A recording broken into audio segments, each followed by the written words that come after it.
जिज्ञासु मित्रों, बहुत बहुत अभिनंदन है आप सभी का दिव्य सृजन में। प्रत्येक दिवस की भांति आज फिर हम यहाँ पर लाइव चर्चा का यह कार्यक्रम शुरू कर रहे हैं और आज का विषय श्रीमद् भगवद गीता से हम श्रवण कर रहे हैं और श्रीमद् भगवद गीता के अंतर्गत कुछ विचार हमने श्रवण कर लिए हैं, लेकिन आज जो विचार है श्रीमद् भगवद गीता के दूसरे अध्याय सांख्य योग नामक अध्याय का हम प्रारंभ करेंगे। तो सांख्य योग के अंतर्गत भगवान श्री कृष्ण अर्जुन को शिक्षा देना शुरू करते हैं दूसरे अध्याय से। भगवान वाच के जो श्लोक हैं वह दूसरे अध्याय से ही प्रारंभ होते हैं। प्रथम अध्याय में संजय उवाच है, धृतराष्ट्र उवाच है, लेकिन श्री भगवान का उवाच नहीं है। श्री भगवान के वचन, उनके विचार, उनका उपदेश यदि शुरू होता है तो वह दूसरे अध्याय से ही शुरू होता है। दूसरे अध्याय से ही उपदेश मिलना शुरू होता है, लेकिन कैसे प्रारंभ होता है? तो अब तक जो हमने सुना कि अर्जुन किस प्रकार से युद्ध भूमि में अपने पूरे कुटुंब को देखकर, अपने पूरे कुटुंबी, अपने भाईजन, अपने चाचा, ताऊ, दादा, गुरुजन सबको देखकर मोहित हो जाता है, अवसाद से ग्रस्त हो जाता है, विषाद से ग्रस्त हो जाता है और उसके अंग जो हैं वो कांपने लग जाते हैं। पैनिक अटैक होता है। इसको अगर हम आज के टाइम में, आज की जो साइकोलॉजिकल टर्म है इसके लिए पैनिक अटैक, अचानक से घबराहट होना, भय लगने लग जाना, डर लगने लग जाना, हाथ पैर फूलना, पसीने छूटना, कंपन आ जाना। कई बार नेगेटिव सिचुएशन में आदमी को पैनिक अटैक हो जाता है।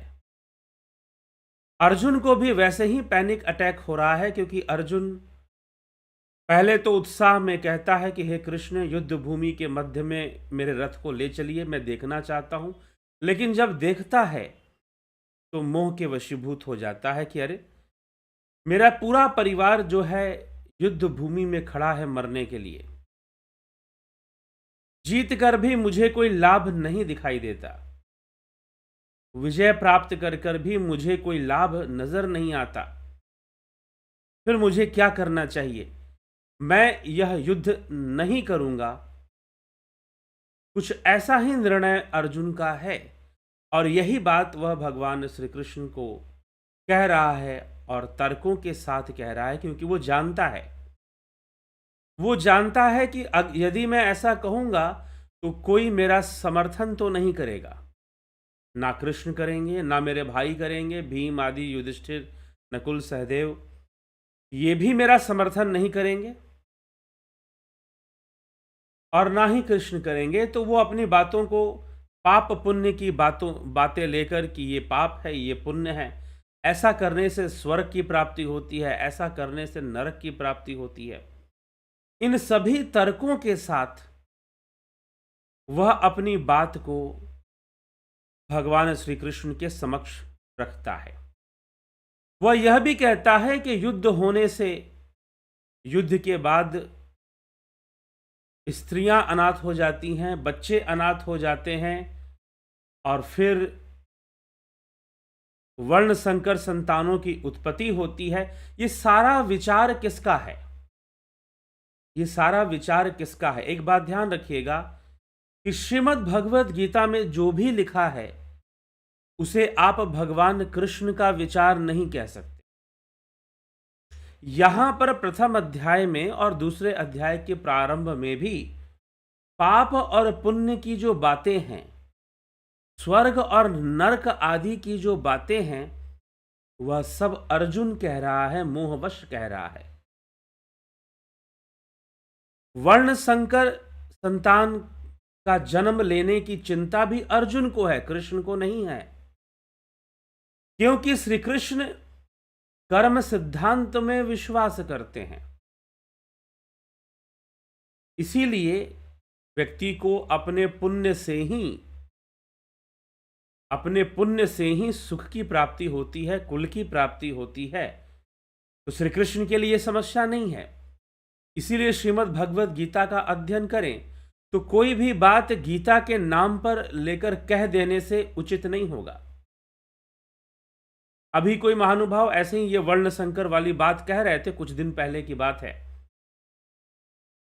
गीता में लिखा, ठीक है गीता में लिखा जरूर है, लेकिन वो भगवान श्री कृष्ण का उपदेश नहीं है। ये आपको समझना पड़ेगा।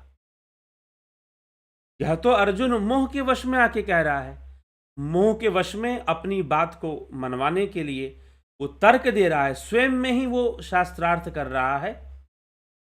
उसका अपना ही मन उससे प्रश्न कर रहा है और वो अपने आप को ही उत्तर देने में लगा है। अपने आप को ही उत्तर देने में लगा है।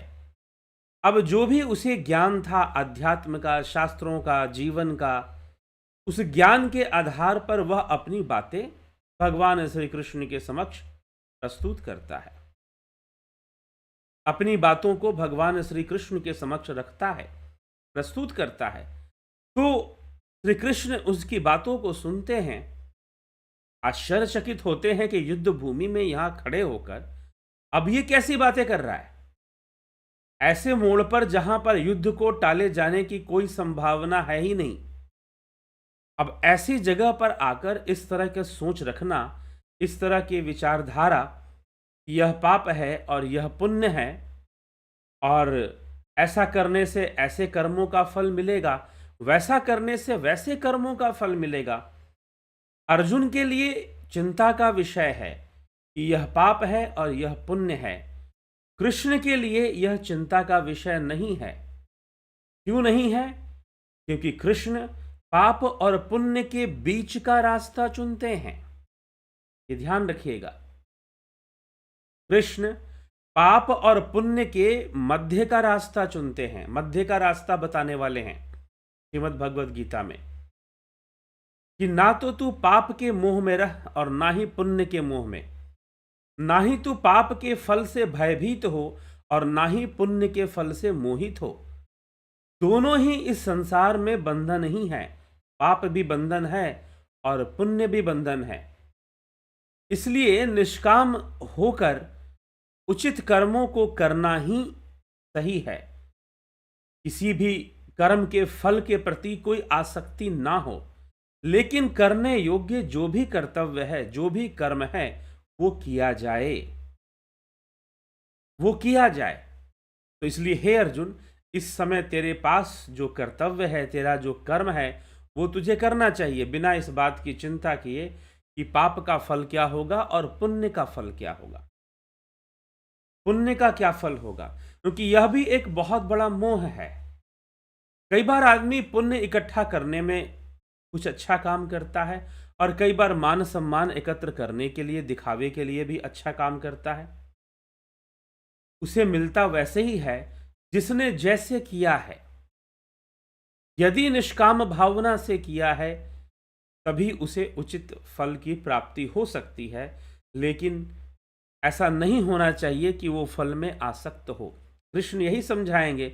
लेकिन सबसे पहले भगवान कृष्ण आश्चर्य करते हैं कि अर्जुन, तुझे इस समय, इस काल में ऐसा मोह कैसे प्राप्त हो गया। तो दूसरे अध्याय में जाकर श्री भगवान अर्जुन से कुछ कहते हैं। अर्जुन कहता है, तम तथा कृपया विष्ट मश्रु पूर्णाकुलिक्षणम विषिदंत मीदम वाक्यम वाच मधुसूदन। संजय बोला, इस तरह आंसू भरे कातर नेत्रों से युक्त, करुणा से घिरे हुए उस शोकातुर अर्जुन से भगवान मधुसूदन ने यह वचन कहा। क्या कहा? कुतस्त्वा कश्मलमिदं विस्मय समुपस्थितम अनार्य जुश्च स्वर्गीयम कृति कर्मर्जुनम। हे अर्जुन, तुझे यह श्रेष्ठ पुरुषों से असेवित खर्ग का विरोधी और अपकीर्ति करने वाला और इस रण क्षेत्र में क्यों हुआ? ऐसा मोह तुझे यह श्रेष्ठ पुरुषों से असेवित जो मोह है, मतलब कि जिसका पालन श्रेष्ठ पुरुष नहीं करते हैं, ऐसा मोह, स्वर्ग विरोधी, क्षमा करे, स्वर्ग विरोधी, क्योंकि अर्जुन को लग रहा है कि मैं युद्ध नहीं करूंगा तो स्वर्ग जाऊंगा। कृष्ण कहते हैं कि नहीं, तेरा यह निर्णय ही स्वर्ग विरोधी है और साथ ही साथ अपकीर्ति वाला है, अपकीर्ति वाला है। अनार्थ जुष्टम स्वर्गयम कीर्ति कर्म अर्जुन, कि स्वर्ग से भी तुझे नहीं प्राप्ति होगी और तेरी अपकीर्ति भी बहुत भयावह होने वाली है। क्लैब्यम मासा स्म गम पार्थ नैतित्युपपद्यते क्षुद्रम हृदय दौर्बल्यम त्यक्तवोतिष्ठ परम तप। क्लैब्यम मा स्म गम गमः पार्थ नैतत्व युपद्यते क्षुद्रम हृदय दौर्बल्यम। तू हृदय की दुर्बलता को, तू कायरता को और नपुंसकता को क्यों प्राप्त हो रहा है? तू अपने भीतर कायरता मत ला, तुझमें यह शोभा नहीं पाती है। हे शत्रुपातन, हे शत्रुतापन, हृदय की क्षुद्र दुर्बलता नपुंसकता को तू त्याग दे और युद्ध के लिए खड़े हो जा। कथम भीष्ममहं संख्ये द्रोणं च मधुसूदन इशुभिः प्रतिवोत्स्यामि पूजारहा वरिसूदन। अर्जुन ने कहा कि हे मधुसूदन, रणभूमि में पितामह भीष्म और गुरु द्रोण के साथ मैं किस प्रकार बाणों से युद्ध कर सकूंगा, क्योंकि हे अरिसूदन, वे दोनों ही पूजा के पात्र हैं, दोनों ही पूजनीय हैं। पूजार हावरिसूदन, रणभूमि में अपने पितामह भीष्ममहं संख्ये द्रोणं च मधुसूदन, हे मधुसूदन, मैं कैसे इनका सामना करूंगा, कैसे बाणों से इनका संहार करूंगा, कैसे इनसे युद्ध करूंगा, ये मेरे गुरु तुल्य हैं। अब अर्जुन मेन पॉइंट पर आता है। मुख्य बात उसके लिए समस्या क्या है? हम सोच सकते हैं कि क्या अर्जुन को यह मोह ऐसा क्यों हो रहा है। उसके लिए दुर्योधन के साथ युद्ध करना कोई बहुत बड़ी बात नहीं, दुशासन के साथ, कौरवों के साथ नहीं, लेकिन उसके लिए धर्म संकट का सबसे बड़ा जो विषय है वह यह है कि वह अपने पितामह और गुरुजन से, कृपाचार्य, द्रोणाचार्य, इनसे भला युद्ध कैसे करेगा। वो स्वयं भीष्म पितामह सेनापति बनकर खड़े हैं, इसीलिए भीष्म पर्व नाम है। उनसे भला युद्ध कैसे संभव हो पाए? उनके ऊपर बाणों का संधान करना, जैसे ही भीष्म पितामह को अर्जुन देखता है, अर्जुन के हाथ पैर फूल जाते हैं कि इतने प्रिय मैं अपने भीष्म पितामह के प्रति बाणों का संधान भला कैसे कर सकता हूं। तो ये अर्जुन का सबसे बड़ा मोह है। और भगवान कृष्ण यहां पर कहते हैं कि अर्जुन, तू ऐसी कायरता, ऐसी दुर्बलता और ऐसी नपुंसकता को क्यों प्राप्त हो गया है। अब यहां पर विचार करना है कि श्री कृष्ण अर्जुन से ऐसे शब्दों का प्रयोग क्यों करते हैं। अर्जुन वीर है, बलशाली है, धनुर्धर है, तपस्वी है, इसमें कोई संशय नहीं है, इसमें तनिक भी संशय नहीं है। लेकिन फिर भी उसे कायर कहा जा रहा है, उसे नपुंसक कहा जा रहा है। गुरून् हत्वा ही महानुभावो श्रेयो भक्तुम भोज्यम पीह लोके हत्वार्थ कामांस्तु गुरुनिहैव भुंजीय भोगान रुधिर प्रदिग्धान, भोगान रुधिर प्रदिग्धान। ऐसे महानुभाव पूज्यों को न मार कर इस जगत में भीख मांग कर खाना भी अच्छा है। ब्रह्मचारी बनकर मुझे भिक्षाटन करना पड़े तो बेहतर है कि मुझे, मेरे द्वारा, मैं भीष्म पितामह और अपने गुरुजन, गुरु पर मैं बाणों का संधान करूं। इससे बेहतर है कि मैं भीख मांगकर, भिक्षाटन कर कर अपना जीवन यापन कर दूं, क्योंकि इन गुरुजनों को मारकर इस संसार में रुधिर से सने हुए अर्थ और काम रूप भोगों को ही तो भोगूंगा, अर्थात उनको मारने से भी केवल भोग ही तो मिलेंगे, और क्या मिल जाएगा। इसीलिए मैं इनका वध नहीं करना चाहता। हम यह नहीं जानते कि हमारे लिए क्या करना अच्छा है।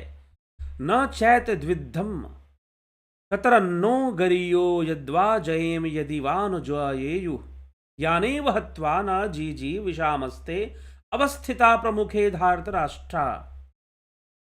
अर्थात हम यह नहीं जानते कि हमारे लिए क्या करना उचित है। हम यह नहीं जानते हमारे लिए क्या करना अच्छा है। हम जीतेंगे या वो हमको जीतेंगे। जिनको मारकर हम जीवित नहीं रहना चाहते, वे ही धृतराष्ट्र के पुत्र हमारे सामने खड़े हैं। कायरता रूप दोष नष्ट हुए स्वभाव वाले और धर्म का निर्णय करने में मोहित चित्त हुआ मैं आपसे प्रश्न करता हूं। जो निश्चित की हुई हितकर बात हो वह मुझे बतलाइए। मैं आपका शिष्य हूं। आपके शरण में आए हुए मुझे दास को उपदेश दीजिए। अर्जुन प्रार्थना करता है, हे कृष्ण, इस समय मैं उलझ चुका हूं। कार्पण्य दोषो पहतस्व भावः, मुझे कायरता रूप दोष लग चुका है। कार्पण्य दोषोपहतस्व भावः पृक्षामि त्वाम धर्म सम्मूढ़ चेतः यक्षेय सय्यानि श्रुतं ब्रूहि तन्मे शिष्येते अहम शाधि माम त्वाम प्रपन्नम। हे प्रभु, मुझे बताइए, आप मेरे गुरु, मैं आपका शिष्य, आप मेरा मार्गदर्शन कीजिए। क्योंकि पृथ्वी में निष्कंटक धन धान्य संपन्न राज्य को या देवताओं के स्वामित्व को पाकर भी मैं ऐसा कोई उपाय नहीं देख रहा हूं जो मेरी इंद्रियों के सुखाने वाले शोक को दूर कर सके। इस प्रकार से अर्जुन अपनी समस्या का समाधान जानना चाहता है। अर्जुन अपनी समस्या का समाधान पूछ रहा है कृष्ण से कि आप मेरा मार्गदर्शन कीजिए, मैं तो इस कायरता को प्राप्त हो चुका हूं। अब श्री कृष्ण ही कहते हैं कि तू कायरता को प्राप्त हो चुका है, तू नपुंसकता को प्राप्त हो चुका है। अब ऐसे शब्दों का प्रयोग श्री कृष्ण अर्जुन के प्रति करते हैं। तू युद्ध के लिए खड़ा हो जा, यह समय ऐसी विचारधारा का नहीं है। लेकिन अर्जुन के सामने समस्या है कि उसके समक्ष उसके पितामह खड़े हैं, जिनसे वो बहुत प्रेम करता है, अतिशय प्रेम करता है, अत्यधिक प्रेम करता है। और साथ ही साथ द्रोण भी खड़े हैं, जिनका वो प्रिय शिष्य है। वो द्रोणाचार्य जो नहीं चाहते थे कि अर्जुन के सिवा कोई धनुर्धर हो। पूरे विश्व में अर्जुन की सामना करने वाला दूसरा कोई धनुर्धर नहीं होना चाहिए, ये द्रोणाचार्य की इच्छा थी। आज वह द्रोणाचार्य जिन्होंने इतना प्रेम दिया, इतना ज्ञान दिया और ऐसे अर्जुन को बनाया, अर्जुन जैसे वीर को उन्होंने निर्मित किया अपने ज्ञान से, तो फिर आज अर्जुन को उनके सामने खड़ा होना पड़ रहा है। भीष्म पितामह के सामने खड़ा होना पड़ रहा है, जिसके सामने जो उनके पिता समान थे, पितामह भी थे। तो बाल्य अवस्था से जिनकी गोद में अर्जुन खेला है और जिनके प्रति जानता है कि भाई इनकी कोई इच्छा भी नहीं है, कि ये इनकी तो कोई इच्छा ही नहीं है। भला भीष्म पितामह की क्या इच्छा होगी? उनको कोई लालच नहीं है कि उन्हें पूरा जो भी जमीन जायदाद राज्य का भोग है दुर्योधन को चाहिए। भीष्म पितामह को तो कुछ चाहिए भी नहीं। भीष्म पितामह को तो कुछ चाहिए भी नहीं। तो जब कुछ चाहिए ही नहीं भीष्म पितामह को, फिर भी युद्ध में खड़े हैं वो, और अर्जुन उनसे युद्ध करना चाहता है। दुख है उसे कि वो नहीं करना चाहता। समाधान पूछता है श्री कृष्ण से। श्री कृष्ण उसे दो शब्द बोलते हैं, एक तो नपुंसकता और एक कायरता। अब हमें इस शब्द पर ही आज हम थोड़ी चर्चा करते हैं। हम आगे बढ़े। भगवान कृष्ण के आध्यात्मिक उपदेश और सांख्य दर्शन के जो उपदेश हैं, सांख्य शास्त्र के जो उपदेश जो भगवान कृष्ण अभी देने वाले हैं, हम उस पर जाएं उससे पूर्व इन दो शब्दों का जो प्रयोग श्री कृष्ण करते हैं, एक तो तू कायरता को प्राप्त हो चुका है, कार्यपंता इसे कहा जाएगा, और दूसरा तो हृदय दौर्बल्यम, नपुंसकता को तू प्राप्त हो चुका है। अब प्रश्न ये उठता है कि हृदय दौर्बल्यम या नपुंसकता उसे क्यों प्राप्त हुई और इसका अर्थ क्या है? कायरता का क्या अर्थ है? नपुंसक होने का क्या अर्थ है? कायर कौन है और नपुंसक कौन है? साधारणतः हम नपुंसक कह देते हैं उन लोगों को जिनके अंदर संतान उत्पन्न करने की क्षमता ना हो, उन्हें नपुंसक कह दिया जाता है। लेकिन यहां पर भगवान ऐसे शब्द का प्रयोग अर्जुन के लिए कर रहे हैं और उसे कायर भी कह रहे हैं, जबकि वो बहुत बड़ा योद्धा है। लेकिन आज मोह के वशीभूत हो वह कर्तव्य विमूढ़ होने पर लगा हुआ है। वह नहीं चाहता कि भला ये कैसा लगेगा मुझे कि जिन हाथों ने मुझे पाला है, पोषा है, उन्हीं को मैं काट दूं, आज उन्हीं पर मुझे शस्त्र चलाना पड़े। अर्जुन के लिए यही सबसे बड़ा धर्म संकट है और वो कह देता है कि ठीक है, बाकी जो भी हैं, लेकिन ये दो लोग, एक तो द्रोणाचार्य और एक भीष्म पितामह, भला इनके प्रति मैं बाणों का संधान कैसे कर सकता हूं? ये कैसे संभव है? और युद्ध भूमि में सबसे सामने यही दोनों खड़े हैं। सेनापति बनकर भीष्म पितामह खड़े हैं, उनके साथ द्रोणाचार्य भी खड़े हैं, और इनके प्रति मुझे बाणों का संधान करना पड़े, नहीं, ये मुझसे नहीं होगा। अर्जुन की यही समस्या है सबसे बड़ी। श्री कृष्ण, तेरी कायरता और तेरी दुर्बलता, तेरी नपुंसकता। अब नपुंसक कहने का तात्पर्य मात्र कोई शरीर से नपुंसक है, वही नपुंसक नहीं है। शरीर से नपुंसक होना मात्र इसलिए महाभारत का युद्ध जो है उसमें जो पात्र हैं और उनकी जो घटनाएं हैं, उनका जो जीवन है, वह सब जो है बहुत सारी शिक्षाएं प्रदान करता है। और युद्ध भूमि में एक योद्धा के रूप में शिखंडी भी खड़ा है।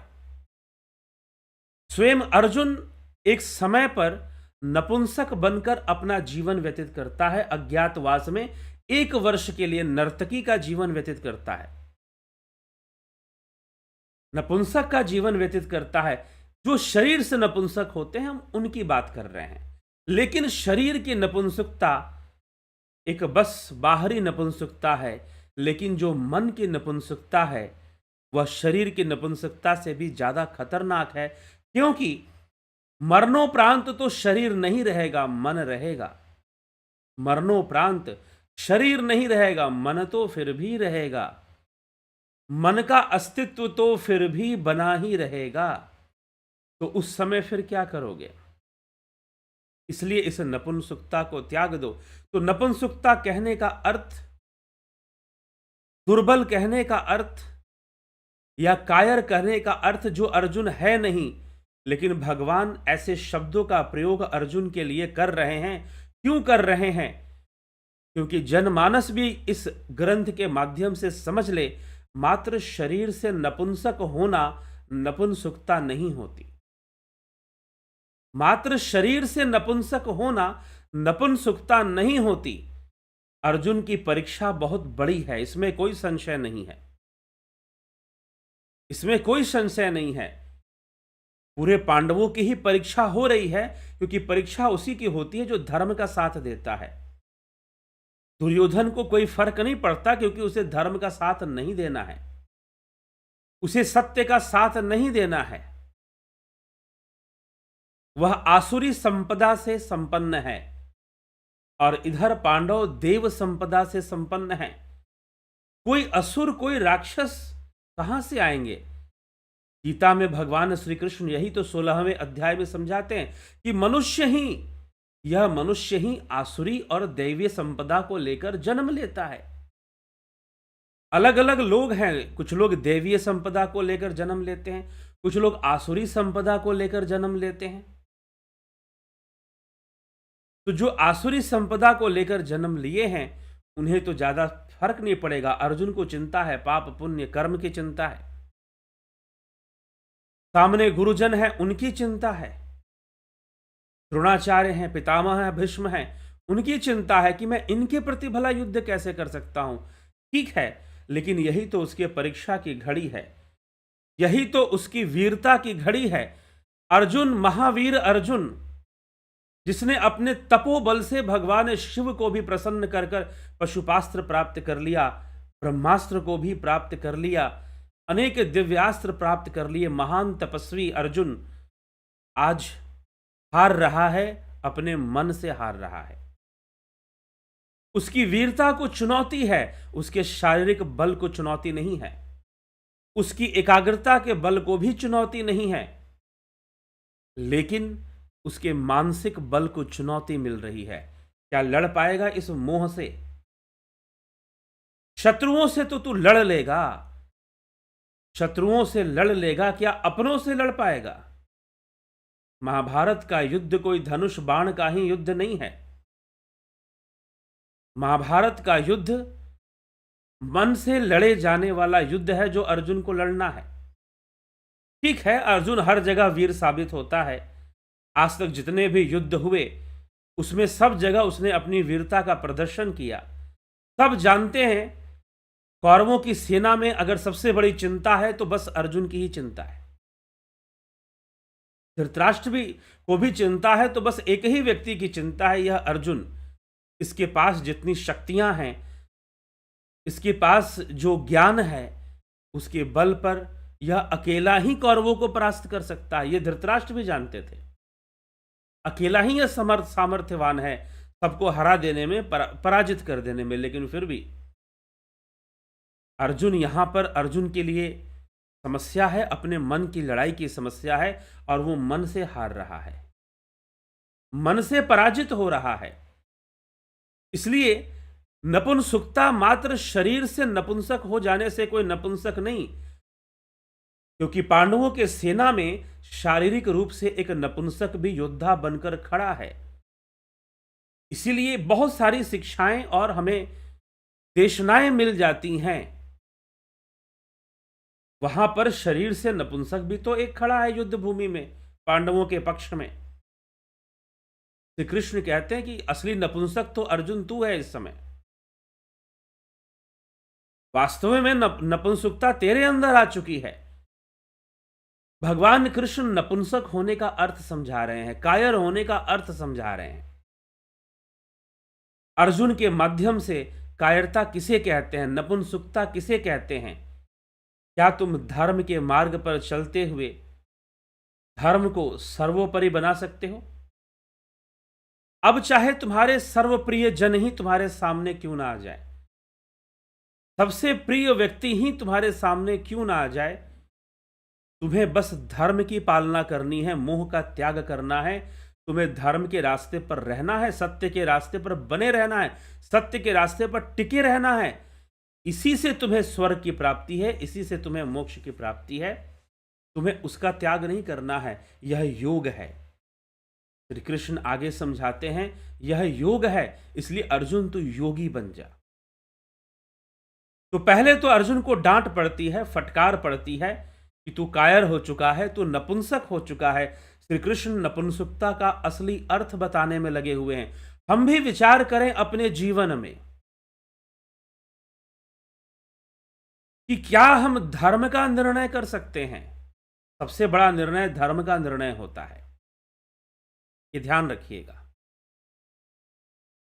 लेकिन व्यक्ति कई बार अपने मान सम्मान, अपनी ख्याति, अपना क्रेडिट लेने के लिए, देखिए ये बहुत ही गंभीर बात है अर्जुन के लिए, क्योंकि सबको अपना मान सम्मान प्रिय होता है। सबको लगता है कि समाज हमें अच्छा कहे, इतिहास हमें अच्छा बोले, हमें अच्छा कहे। अर्जुन की भी यही चिंता है कि मैं अगर गुरुजनों पर शस्त्र प्रयोग करूंगा, धनुष बाण का प्रयोग करूंगा, अपने बाणों को चलाऊंगा, तो आने वाला समय मुझे धिक्कारेगा कि देखो, जिन हाथों ने इसे पकड़कर धनुष बाण पकड़ना सिखाया था, देखो इस राज्य के लोभी ने, देखो अपने हक के लिए राज्य के लोभी ने अपने गुरु पर भी शस्त्र चलाने में सोचा नहीं।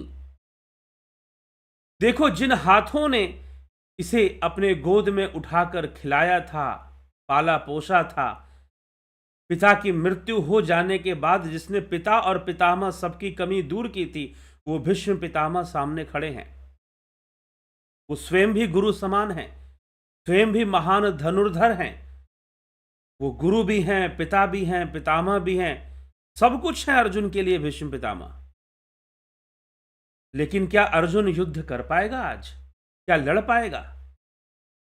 उस परिस्थिति में हम अपने आप को खड़े कर दें, या हो सकता है कि किसी दूसरे रूप में हमारे जीवन में ऐसी परिस्थिति आ जाए, और कीर्ति और अपकीर्ति का भी बात आ जाए कि कहीं हम ऐसा करेंगे तो 10 लोग हमको गलत समझेंगे, कुछ लोग हमको गलत समझेंगे, कुछ लोग हमको गलत कहेंगे। लेकिन जिसको धर्म का निर्णय करना होता है, वह इस बात की चिंता नहीं करता है।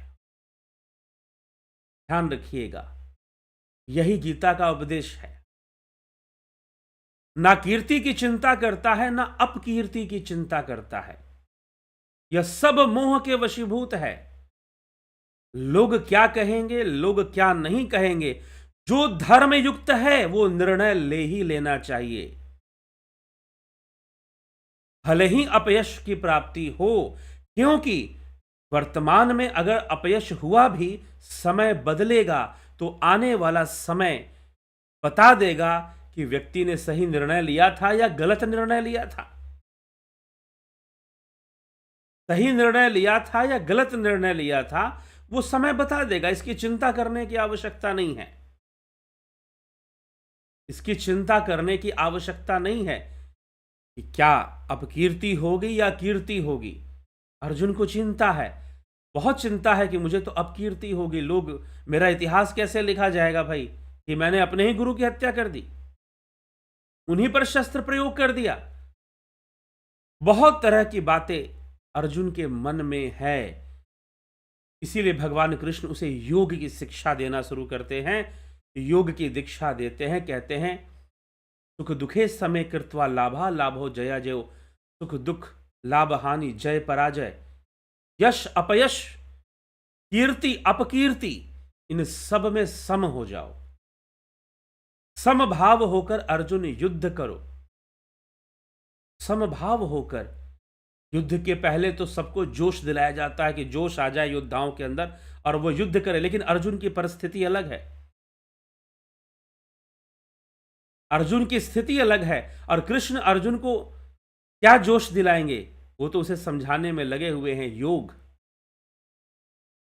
क्योंकि अर्जुन उसी से समझ सकता है। क्यों समझ सकता है? क्योंकि उसके प्रश्न ही ऐसे हैं, सारे प्रश्न ही ऐसे कर रहा है कि कर्म का क्या होगा, कर्म फल का क्या होगा, स्वर्ग की प्राप्ति होगी, नरक की प्राप्ति होगी, स्त्रियां वर्ण संकर हो जाएंगी, और 50 तरह की चिंताएं वो भगवान श्री कृष्ण के समक्ष प्रस्तुत कर रहा है। पहले श्री कृष्ण यही कहते हैं कि तू इस समय नपुंसकता को कैसे प्राप्त हो चुका है। वह व्यक्ति जो धर्म का साथ ना निभा पाए, धर्म का साथ ना निभा पाए, वह निश्चय ही नपुंसक हो जाता है। अब तो चलिए, भगवान नपुंसक कहते हैं, लेकिन महाभारत में एक और श्लोक आता है, जो धर्महीनों को पशु मानता है, पशु जानवर के समान है। आहार निद्रा भय मैथुनम च समानमेत पशुभिः रमान, धर्मो हि तेषाम अधिको विशेषु, धर्मेन हिनः पशुभिः समाना। आहार निद्रा भय मैथुन, यह तो प्रत्येक जीव में समान रूप से है, मनुष्य हो चाहे पशु हो, सब में है। इससे किसी के पशु या मनुष्य होने की पहचान नहीं होती। आहार निद्रा भय मैथुन से किसी के मनुष्य या पशु होने की पहचान नहीं होती। तो कैसे होती है? धर्मो हि तेषाम अधिको विशेषु, धर्मेन हिनः पशुभिः समाना। जो धर्म से हीन है मात्र वही पशु है, और जो धर्मवान है मात्र वही मनुष्य है। जो धर्म से युक्त है, जो योग से युक्त है, वही मनुष्य है। श्री कृष्ण के कहने का अर्थ है, अगर गीता का मत का अगर हम निचोड़ निकालें, तो जो योगी नहीं वह मनुष्य भी नहीं। योग ही आपको मनुष्य बनाता है। सच पूछिए तो योग ही आपको मनुष्य बनाता है। अगर आप योग मार्गी नहीं तो फिर समझ लो कि आप तो मनुष्य भी नहीं हैं। इसलिए योग करना जरूरी है। योग की समझ हमारे अंदर पैदा होनी चाहिए कि योग क्या है। और श्री कृष्ण भगवान वही अर्जुन को समझाने में लगे हैं। लेकिन अर्जुन जिस नपुंसकता को, जो धर्म का मार्ग नहीं चुन पा रहा है, जो इतनी मानसिक बल, भले ही उसके अंदर मंत्र बल है, मंत्रों की शक्तियां हैं, सिद्धियां हैं, दिव्यास्त्र हैं, बहुत बड़ा बाहुबली है, लेकिन अपने चयन में वो धर्म का चयन नहीं कर पा रहा है। धर्म का चयन नहीं कर पा रहा है। इसीलिए ऐसी परिस्थिति में वह धर्म का चयन कर पाए, उचित का चयन कर पाए, मोह के वशीभूत अनुचित का चयन ना करे। जैसे मोह के वशीभूत धृतराष्ट्र ने दुर्योधन का चयन कर रखा है। मोह के वशीभूत धृतराष्ट्र ने दुर्योधन का चयन कर रखा है। पुत्र मोह में वह न्याय और अन्याय को भूल चुका है, धर्म अधर्म को भूल चुका है। धृतराष्ट्र ऐसी स्थिति को प्राप्त हो चुका है। भगवान श्री कृष्ण मात्र अर्जुन को ही नहीं, और भी कई नपुंसकों, क्योंकि ऐसी स्थिति में व्यक्ति नपुंसक कहलाता है, क्योंकि वह अपने कर्म में धर्म का चुनाव नहीं कर पा रहा, चयन नहीं कर पा रहा कि मुझे करना क्या है। विवेक शक्ति शून्य हो रही है। ध्यायतो विषयान पुंस संगस्तेषुपजायते संगात संजायते कामाद क्रोधो अभिजायते क्रोधाद भवति सम्मोह सम्मोहात् स्मृति विभ्रम स्मृति भ्रंशाद बुद्धिनाशो बुद्धिनाशात् प्रणश्यति। इस प्रकार विषयों का संग करने से क्या होता है? विषय संग से मोह उत्पन्न होता है, कामनाएं उत्पन्न होती। तो यह विषय संग से और नापूर्ण होने पर क्रोध उत्पन्न हो जाता है। मनुष्य का मन इस प्रकार से पतन को प्राप्त होता है। स्मृति भ्रमित, विवेक शून्यता आ जाती है, विवेक नष्ट हो जाता है, बुद्धि भ्रष्ट हो जाती है। हे अर्जुन, तो किस स्थिति को प्राप्त हो रहा है? तो नपुंसक कौन है? मात्र शरीर से नपुंसक हो जाने से कोई नपुंसक नहीं हो जाता। उन्हीं पांडवों की सेना में शिखंडी, जो कि शरीर से भले नपुंसक है, लेकिन मर्दांगी से भरपूर है। इसीलिए हम झांसी की रानी को भी मर्दानी बोलते हैं। खूब लड़ी मर्दानी, वो तो झांसी वाली रानी थी। इसलिए पुरुषत्व क्या है? पुरुषत्व क्या है? पुरुषत्व किसी शरीर का नाम नहीं है, किसी बॉडी स्ट्रक्चर का नाम पुरुषत्व नहीं है, या मर्दांगी भी किसी बॉडी स्ट्रक्चर का नाम नहीं है। पुरुष का शरीर हो जाने मात्र से कोई पुरुष नहीं हो जाता। इसीलिए पुरुषत्व को प्राप्त होना। तो आज अर्जुन को नपुंसक कहा जा रहा है। नपुंसकता की सही परिभाषा बताई जा रही है। अर्जुन को नपुंसक कहकर भगवान सारे समाज को समझा रहे हैं कि नपुंसक वास्तव में कौन है। वास्तव में नपुंसक कौन है, ये हमें विचार करना चाहिए। और कायर कौन है? कोई कितना भी बल दिखाए, कितना भी दम दिखाए, कितना भी दम दिखाए, कितना भी बल दिखाए, क्या फर्क पड़ता है? लेकिन बल का प्रदर्शन कहां करता है? कहां करता है? शक्ति का प्रदर्शन किस स्थान पे करता है? दूसरों को नीचा दिखाने के लिए, शोषण करने के लिए किसी का, या फिर कल्याण करने के लिए? तो बल का प्रयोग कहां किया जा रहा है, यह महत्व है। तो अर्जुन के सामने धर्म युद्ध खड़ा है, लेकिन अर्जुन यहां से भाग रहा है, इसलिए वो कायर है। और वो किसी से डर के नहीं भाग रहा कि भाई कोई बहुत बड़ा योद्धा उसके सामने खड़ा हो और उसे युद्ध करना पड़ेगा, डर के नहीं भाग रहा। वो भाग रहा है अपने मन से, डर के भाग रहा है। भाग रहा है अपने ही विचारों से, अपने ही विचार, संस्कार जो उसे प्राप्त है, उन्हीं से डर के भाग रहा है और किसी चीज से डर के नहीं भाग रहा वो। इसीलिए वो कायर भी है और इसीलिए वो नपुंसक भी हो है। तो वीरता इस बात में नहीं है कि आप अधर्म पूर्वक भ्रष्टाचार से इतना धन एकत्र कर लोगे। वीरता है कि आप अपनी ईमानदारी से, आप अपनी निष्ठा से, आप अपने योग के मार्ग पर चलते हुए अपने जीवन को कितना बेहतर बना पाओगे और समाज का कितना कल्याण कर पाओगे। तो नपुंसकता को मत प्राप्त हो, कायरता को मत प्राप्त हो। भगवान कृष्ण का यही पहला उपदेश है श्रीमद् भगवद गीता। तो हम भी इनके अर्थों को समझे। नपुंसक होने का क्या अर्थ है, कायर होने का क्या अर्थ है।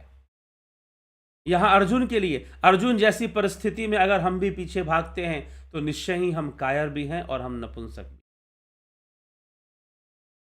ऐसी स्थिति हमारे लिए भी फिर पैदा हो जाएगी। इसीलिए व्यक्ति का सबसे बड़ा है, देखो सबसे बड़ी महत्वपूर्ण चीज है इस विवेक का प्राप्त होना कि आप समझ पाओ कि आप धर्म के मार्ग पर हो भी कि नहीं हो।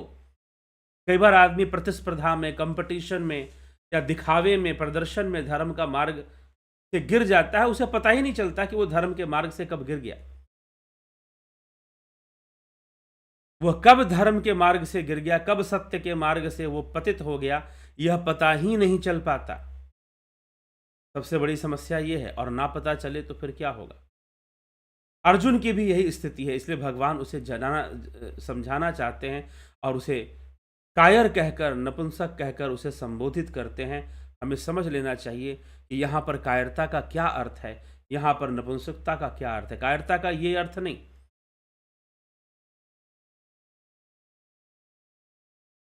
कि कोई रण छोड़कर भाग जाए या युद्ध भूमि से चला जाए तो वो कायर हो जाएगा, ऐसी भी बात नहीं है। अगर युद्ध लड़ने से डरे तो अर्जुन को युद्ध लड़ने से डरने का कोई मतलब नहीं है।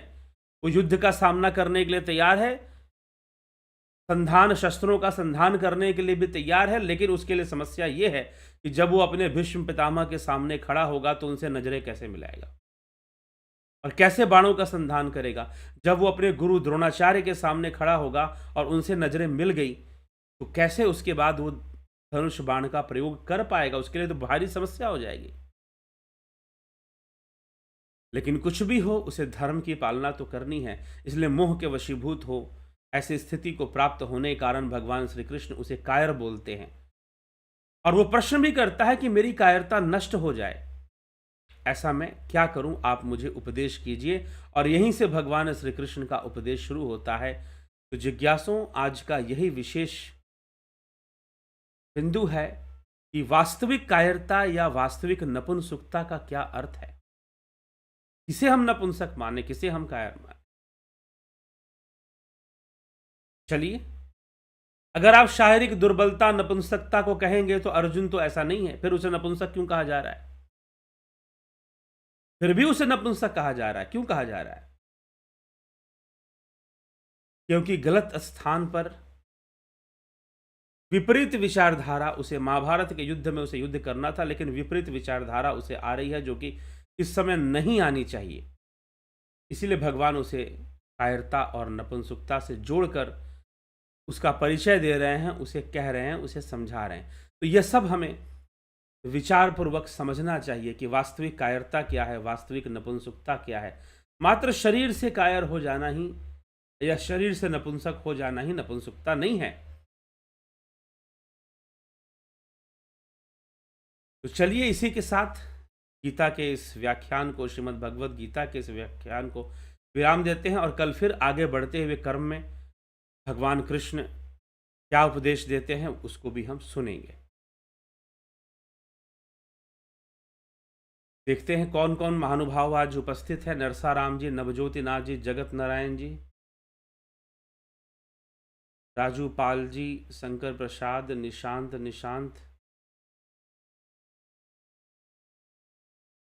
कमल प्रजापति, विक्रम सिंह, अर्जन भाई चौहान, अमन कक्कर, घनश्याम सरोदे, पवन कुमार गुप्ता जी, कन्हई कुमार जी, शिखर शर्मा जी, विनोद के सूद, राम लखन राजपूत, राम निवास जी, गोविंद प्रसाद जी, संतोष कुमार जी, अजीत जी, श्वेता राय सिन्हा जी, शिवराम कृष्ण,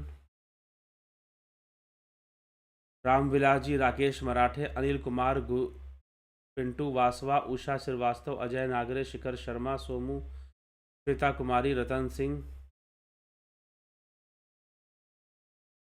सविता नायक जी,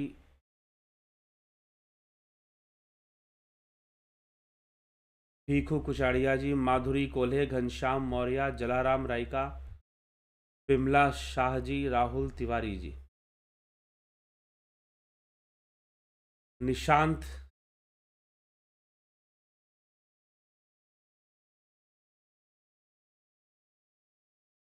sir can anyone earn money without any fraud?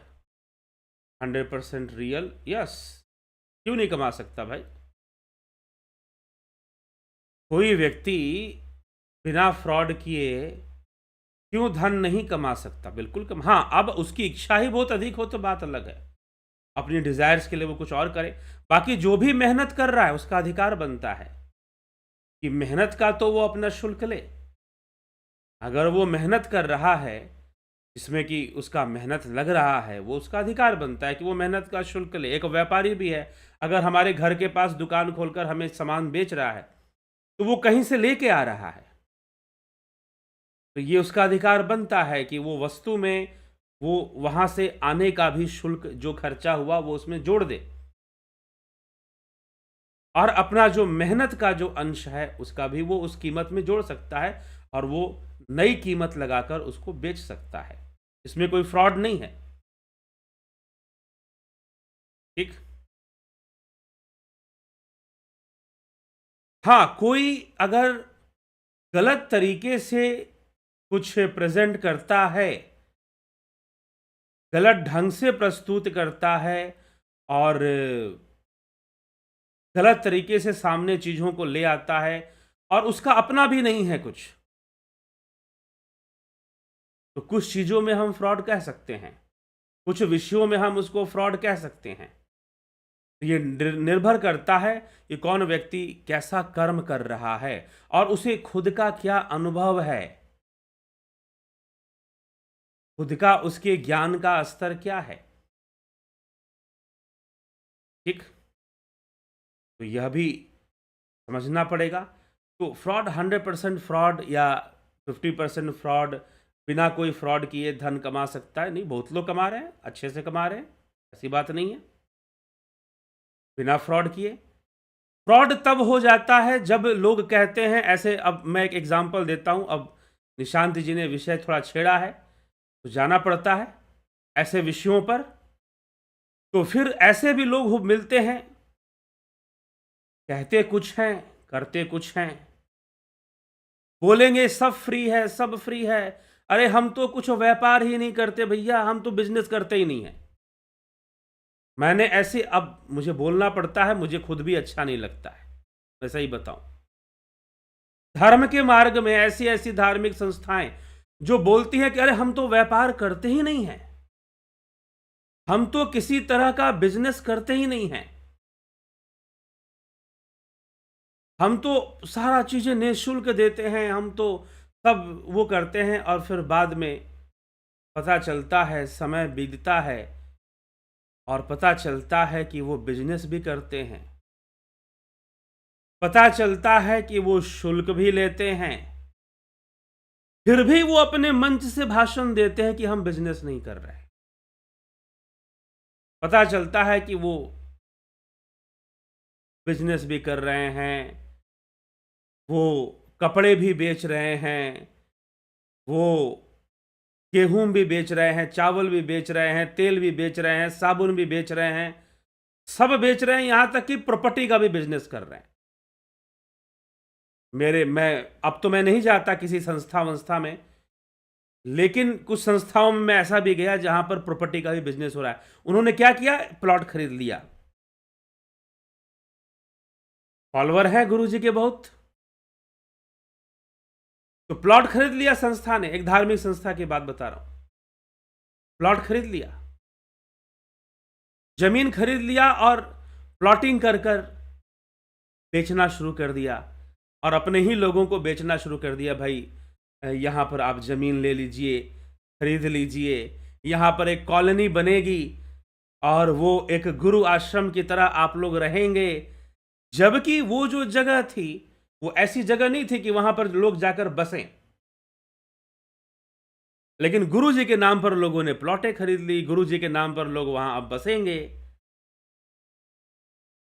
गुरु जी के नाम पे सब चल रहा है, लेकिन संस्था ने मोटा बिजनेस कर लिया। जिस प्लॉट का रेट उस मतलब कि जिस समय की घटना है, आज से 10 साल पहले की बात बता रहा हूं, तो मात्र 2 लाख या 2.5 की रही होगी, उन्होंने उसे 30 लाख 40 लाख तक का रेट लगाकर बेच दिया। सोच सकते हैं? अब बताओ निशांत बाबू ये फ्रॉड है कि नहीं है? और वो संस्था जो कहते रहे कि हम बिजनेस ही नहीं करते, हम बिजनेस ही नहीं करते, और वो बिजनेस करना ऐसा शुरू कर दे कि फिर पूछो ही मत क्या ना बेचे, तो फिर फ्रॉड तो होता है, होता भी है। लेकिन अगर कोई व्यक्ति कह रहा है कि हम तो ये ऐसे ये चीज है और ऐसे मिलेगा और ऐसे आपको लेना है, ठीक है, पारदर्शिता है, तो उसे हम फ्रॉड नहीं कहेंगे। अगर वो बिल्कुल अपने कार्य में पारदर्शी है तो हम उसे कैसे फ्रॉड कह सकते हैं? तो चलता है बिना फ्रॉड किए, और बहुत सारे लोग हैं जो बिना फ्रॉड किए कमाते हैं धन, बहुत सारे। एक और मैं आपको बता दूं, ऐसे भी लोग हैं, मैं ऐसे भी लोगों से मिला हूं, ऐसे भी लोगों से मिला हूं कि उनको मौका भी मिल जाए तो उनसे चोरी ना हो पाए। वो अपने पिछले जन्मों के कर्म ही ऐसे लेकर आते हैं, उनको मौका भी मिले तो उनसे चोरी नहीं हो पाएगी, तो चोरी कर नहीं पाएंगे। मौका भी मिले तो भी नहीं कर पाएंगे, और कहीं भी नहीं कर पाएंगे। ऐसा नहीं किसी खास जगह पे, कहीं भी नहीं, उनसे उनसे हो ही नहीं सकता है वो कर्म। कुछ ऐसे भी व्यक्तित्व, क्या वो धन नहीं कमाते? कमाते हैं। जो भी किसी भी कार्य क्षेत्र में है वो अपना कर्म करते हैं, वो धन भी कमाते हैं और कई बार बहुत अच्छा भी कमाते हैं। तो यह निर्भर करता है। संसार, यह प्रकृति कभी एक तरफा नहीं होती है। ठीक है, आपका प्रश्न एक तरफा जा रहा है कि सारे फ्रॉड है 100%। कभी एक तरफा नहीं होती, संतुलन ही बिगड़ जाएगा। पाप भी चलता है, पुण्य भी चलता है, दोनों ही चीजें रहती हैं धरती पर। इसलिए पुण्य आत्माएं भी होती हैं, पुण्य आत्माएं भी होती हैं जो वास्तव में पुण्य करना चाहती हैं, समाज का कल्याण करना चाहती। ठीक है, तो चलिए अब हम आगे चलते हैं। राहुल तिवारी, अभिनंदन है आपका। Gambhir Shah, Sharmanand Pandit, Omraj Hembrom, spiritual with scientific proof, Mahendra Joshi, Vishu Pawar, Nutan Bhatt, mister ASR। उस समय के ज्ञानी ध्यानी तपस्वी लोग इतने उच्च स्थिति में पहुंचकर भी मन से माया से हार जाते थे, तो आज के कलयुग में इंसानों की मुक्ति तो असंभव सा कार्य है। मुक्ति तो होगी ही, जो करेगा। इसमें संभव असंभव वाली बात नहीं है। प्रकृति का सिद्धांत तो अपना काम करेगा, वो करता ही रहेगा, उसे कोई रोक नहीं सकता है। तो इसीलिए मुक्ति भी असंभव हम नहीं कह सकते, हाँ कठिन कह सकते हैं, असंभव नहीं कह सकते। इस विषय में भगवान कृष्ण चर्चा करते हैं। आज का कलयुग, कल का कलयुग, ये सब हमने बनाए हैं। ये त्रेता युग था, ये द्वापर युग था, ये कलयुग था। प्रकृति के सिद्धांतों को इससे कोई लेना देना नहीं। हाँ, प्रकृति की अपनी चाल है, उसमें हम जहां पर सतोगुण का हावी हुआ वहां पर हमने सतयुग कह दिया, फिर हमने त्रेता कह दिया, फिर हमने द्वापर कह दिया, फिर हमने कलयुग कह दिया। ये हमने ही तो बनाए हैं, मनुष्य ने ही तो बनाए हैं। कर्म का सिद्धांत काम करेगा, योग का सिद्धांत कार्य करेगा। जो योग मार्गी बनेगा वो मुक्ति को भी प्राप्त करेगा, क्यों नहीं प्राप्त करेगा। ठीक, तो इससे फर्क नहीं पड़ता कि कलयुग में ऐसा और सतयुग में ऐसा, और शास्त्र भी यही मानते हैं कि कलयुग में तो और जल्दी होगा ये सब। विशु पवार जी, राहुल तिवारी, जीवन में बहुत बदलाव आया है, आपकी लाइव चर्चा सुनने के बाद जरूर बदलाव का लाभ उठाइए, अवश्य आना चाहिए बदलाव। पारस नाथ जी, प्रथमेश काशीनाथ जी,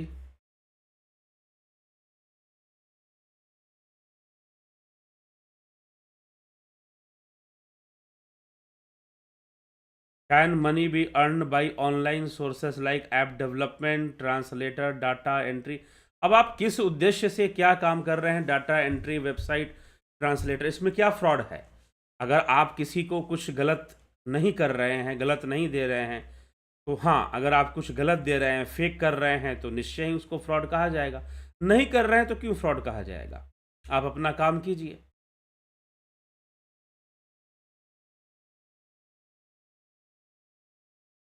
गुरु जी, आज के सारे ज्ञानी कहते हैं कि गृहस्थ में रहकर योगी बनो। उदाहरण के लिए पुराने ऋषियों को बताते हैं, लेकिन आज के ज़माने में योग ध्यान परिवार में 100 टेंशन के साथ कैसे संभव है। सब परिस्थितियों से संभव है। योग में वो बल है कि आप परिस्थितियां बदल दो। ठीक, शिवराम कृष्ण, देवता सूक्ष्म शरीरी होते हैं, तो देवासुर संग्राम में राजा दशरथ कैसे, सूक्ष्म शरीर ही तो स्थूल बनता है, सूक्ष्म शरीर ही स्थूल रूप में आता है। पहले तो ये आप समझिए।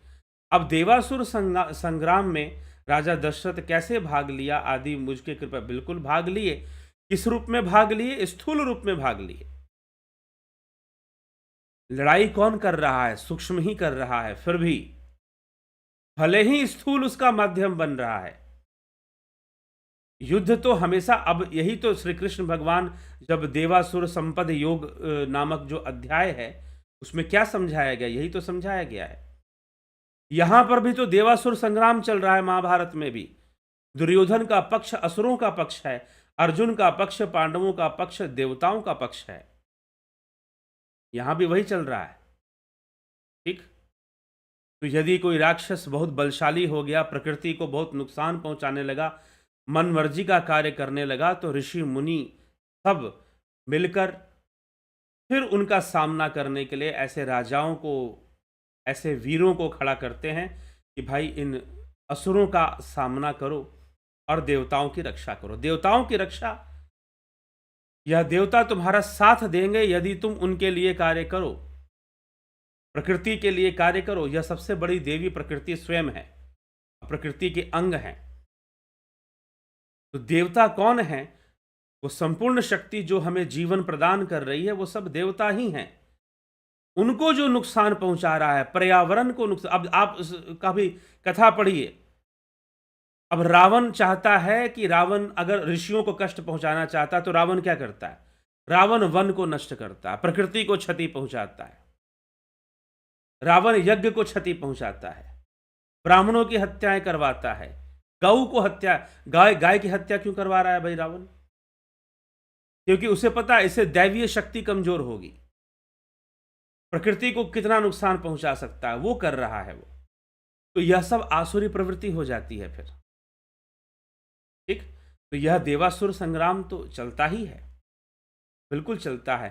तो उस आसुरी प्रवृत्ति को नष्ट करने के लिए राजा दशरथ भी जाते हैं, कैकेयी के संग इस युद्ध में भाग लेते हैं और ऋषि मुनियों की सहायता करते हैं, देवों की सहायता करते हैं। वो देव जो आसुरी ताकतों को रोकने में लगे रहते हैं।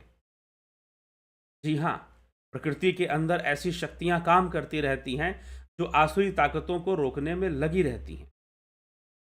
लेकिन आसुरी शक्ति भी अपनी ताकत को लगाने में लगी रहती है, नित्य प्रयासरत रहती ही रहती है। समझे? तो यह भी साथ में है। तो यह संघर्ष तो चलता ही रहता है, सबको करना पड़ता है देवासुर संग्राम। प्रत्येक मनुष्य को एक ना एक समय इस संग्राम में उतरना ही पड़ता है। और बहुत, लेकिन विवेक का प्रयोग, समझदारी से, क्योंकि जानते हैं ये धर्म का रास्ता कैसा है, छुरस्य धारा, छुरी के धार पर चलने के समान है। तो क्या कट जाएगा पैर चलेंगे? तो जी नहीं, कटेगा नहीं। छुरी के धार कहने का मतलब कि वो इतना संकीर्ण है कि वहां से गिरने का, फिसलने के चांसेस बहुत ज्यादा होते हैं। हम धर्म की सही सही पहचान कर पाए, चुनौती आती है कई बार। जो कार्य हम कर रहे होते हैं सेवा के नाम पर, धर्म के नाम पर, वो सेवा ही अधर्म के रूप में परिवर्तित हो जाता है। जिसे आप गुरु सेवा के नाम पर कर रहे हैं, ईश्वर सेवा के नाम पर कर रहे हैं, वही कई बार अधर्म का रूप धारण कर लेगी, धर्म से बदलकर अधर्म हो जाएगी। लेकिन अगर कोई विवेकी व्यक्ति होगा तो समझ जाएगा कि यहां पर यह गड़बड़ हो रही है, यहां पर सेवा के नाम पर भी अधर्म चल रहा है और ऐसी चीजें चल रही हैं, तो फिर वहां दिक्कत आ जाएगी। तो ये सारे विषय बनते हैं। तो धर्म के रास्ते पर चलना, वास्तव में यह कोई निश्चित नहीं है कि धर्म के रास्ते पर चलना किसे कहते हैं, ठीक है।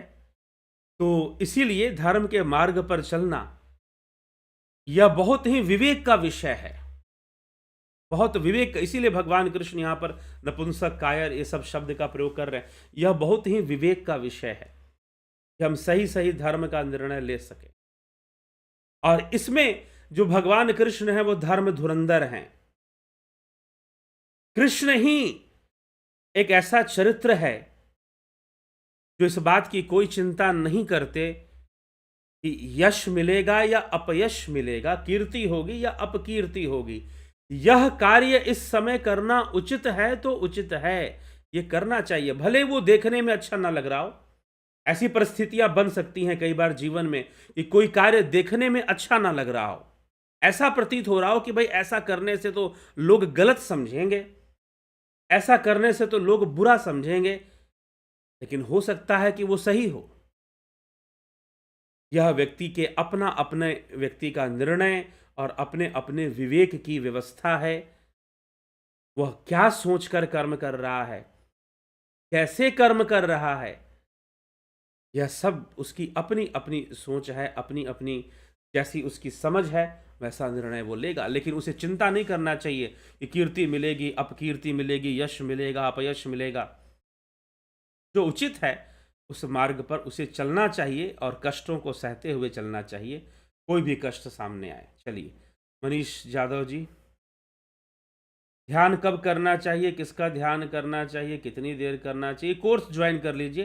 हेमंत प्रजापति जी, ध्यान योग का कोर्स चलता है, अभी यह कोर्स चल रहा है, लेकिन अभी आप ज्वाइन नहीं कर पाएंगे। 1 दिसंबर से, ज़्यादा दिन नहीं है, आज 28 तारीख हो गई है, 29, 30 2 दिन और है, फिर 1 दिसंबर के बाद आप नए कोर्स में ज्वाइनिंग शुरू हो जाएगी।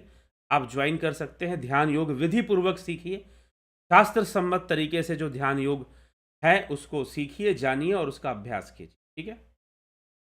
तो उसके लिए ध्यान के बारे में आप पूछ रहे हैं, तो अभी तो यही आपको हम कहेंगे। तो 20 दिसंबर से आगे कोर्स आपको मिलेगा, तो उसकी ज्वाइनिंग शुरू हो जाएगी 1 तारीख से। शिवराम कृष्ण जी, राजेश भाई मकवाना जी, तो बहुत बहुत अभिनंदन है आप सभी का, आभार है। और इसी के साथ आज के कार्यक्रम को हम यहाँ विराम देते हैं। कल फिर 9 बजे लाइव चर्चा में कार्यक्रम को आगे बढ़ाएंगे और कार्यक्रम को आगे बढ़ाकर हम ही आगे के जो बहुत अच्छे विषय हैं श्रीमद् भगवद गीता के, उनको भी हम श्रवण करेंगे, उनका भी हम लाभ उठाएंगे, ठीक है। बहुत बहुत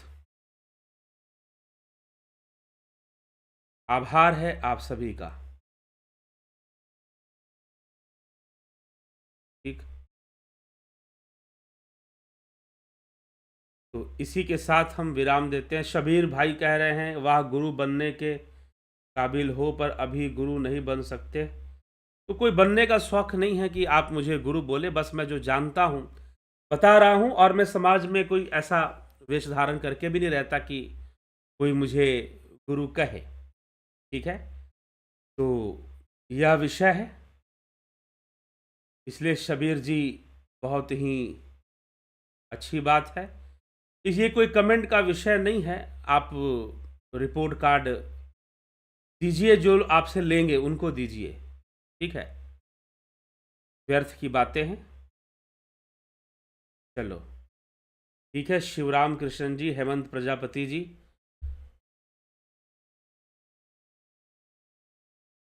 बहुत बहुत सभी का आभार है। और इसी के साथ हम विराम देते हैं आज के इस कार्यक्रम को।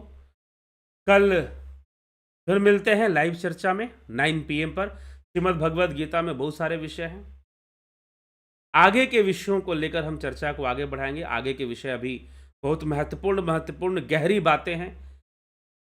ठीक है, तो उन सभी पर हम चर्चा को आगे बढ़ाएंगे। ठीक है, तो बहुत बहुत आभार आप सभी का। जुड़े रहें, बने रहें और लाभान्वित होते रहें।